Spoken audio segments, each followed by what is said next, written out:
Hi friends, இன்னைக்கு நம்ம வீட்டில் கவலை மீன் குழம்பு தாங்க. தேவையான பொருளெல்லாம் எடுத்து வச்சுருக்கேன்.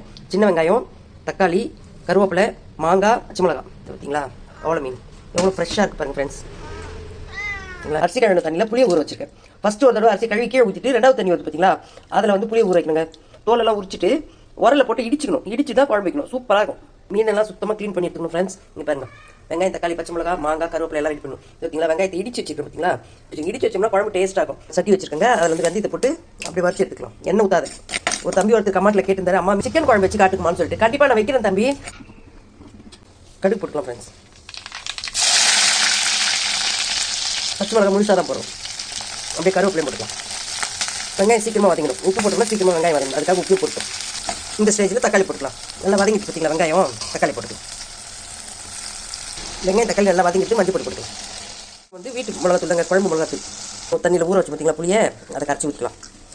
நீங்களும் இது போல் ட்ரை பண்ணி பாருங்கள் ஃப்ரெண்ட்ஸ். சூப்பராக இருக்கும். இந்த மாதிரிலாம் குழம்பு வச்சோம்னா அவ்வளோ நல்லதும் கூட உடம்புக்கு. புளி தண்ணி ஊற்றிக்கலாம். ஆரம்பிச்சுட்டு மாங்காய் போட்டுக்கலாம்.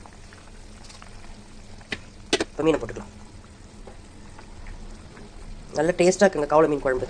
அதுவும் அரிசி கழுவின தண்ணியில் வச்சோம்னா இன்னும் டேஸ்ட்டாக இருக்கும். அதான் ஃப்ரெண்ட்ஸ், சூப்பராக சுவையான மீன் குழம்பு ரெடி. கவலை மீன் குழம்பு. இப்போ நம்ம வெந்தயம் ஃபஸ்ட்டில் வறுத்து எடுத்து பாருங்க, அதை போட்டுக்கலாம். இந்த வெந்தயம் தான் இதில் ஹைலைட்டே. அப்படியே பச்சை கருவேப்பிலை கொஞ்சம் போட்டுக்கலாம்.